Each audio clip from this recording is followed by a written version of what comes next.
Hi guys, thank you for coming to my lecture on Buck v. Bell.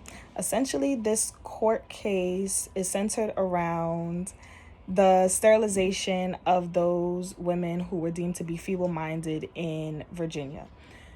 The people involved, we have the plaintiff, Carrie Buck, who was deemed to be feeble-minded in Virginia, and the defendant, John Bell, who ran an institution for people with mental illness, people with mental disorders, and an advocate for the sterilization of these people who were in his institutions.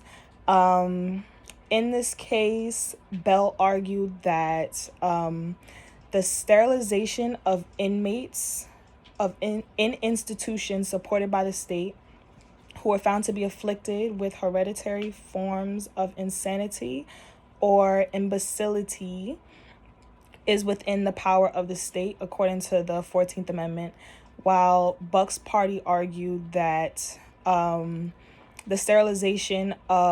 involuntary sterilization of women who were deemed to be feeble-minded was a violation of the Equal Protection Clause in the Constitution. The case made it to the Supreme Court. This started out with a small lawsuit in Virginia over the Sterilization Act of 1924. The lawsuit went to the Circuit Court of Amherst County, and they decided that the sterilization of the feeble-minded was constitutional. So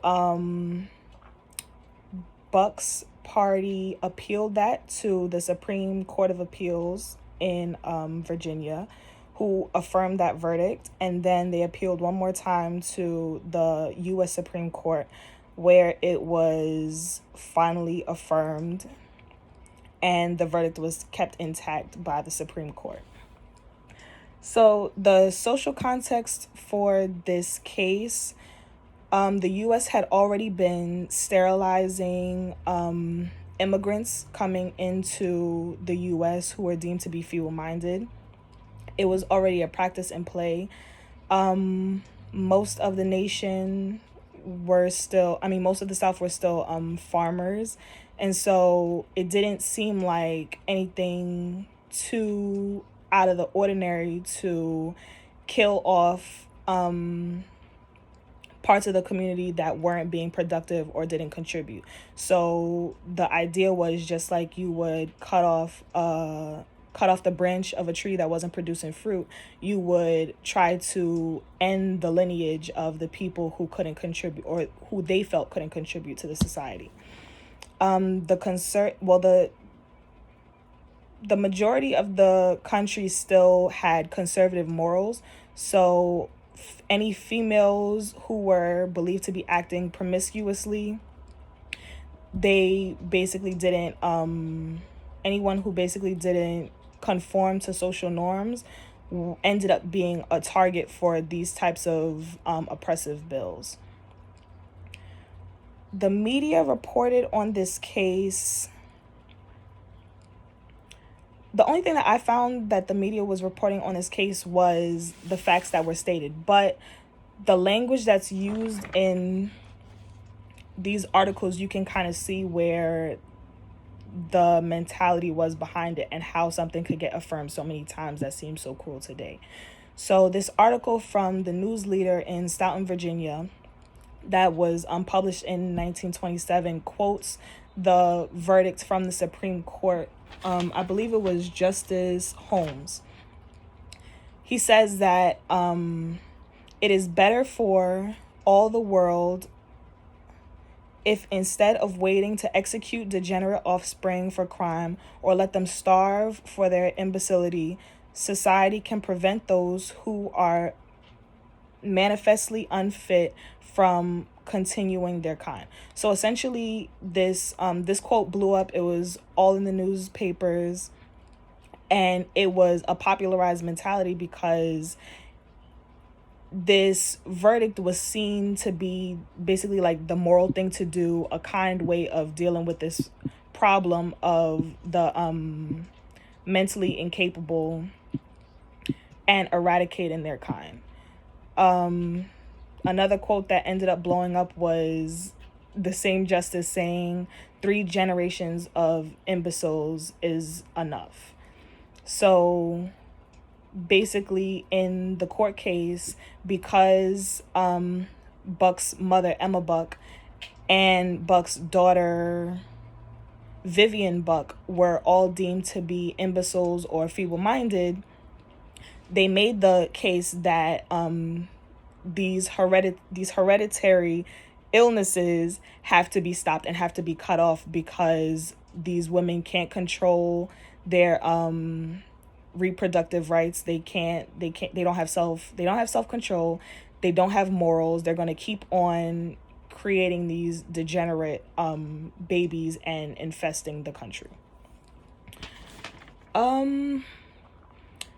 So larger scale social consequences. I felt like this was the most interesting because you see how, since it was so easily accepted in the United States, and once you make the argument that it's for a greater good of the nation, you see how these mentalities can be spread and normalized. So it says that in this article, it says that I don't know if it's 16 or 18 other states began feeling pressure to put forth sterilization bills as well. And not only that, a couple of years later, we have the start of World War II, in which Hitler himself utilized sterilization practices to eradicate the Jewish race. So just like people like Holmes and Pretty and Bell made the case for sterilizing to better the country and eradicate those who were less than, Hitler uses the same mentality to heal Germany from their recessive state and spread the ideas that Jews were less than, and to end the race, it was also popularized that sterilization was the answer. Unfortunately, from what I found, this verdict, as atrocious as it is, technically has not been overturned yet. It was, people are saying it's been weakened by Skinner versus Oklahoma, which decided that the sterilization of people convicted of 3 felonies was unconstitutional, but it's never officially been overturned legally. However, the Sterilization Act of 1924 that justified this whole case and its verdict was repealed in 1974 in Virginia. With all this being said, I guess my question for the class would be, yes, this is an extreme case. It's disgusting, it's deplorable by today's standards, but we still see examples today where rights are being infringed upon for this idea of the greater good. My question for the class would be, what examples do you see today where individual rights are being infringed upon for the greater good that you personally would actually agree with? Thank you. Bye.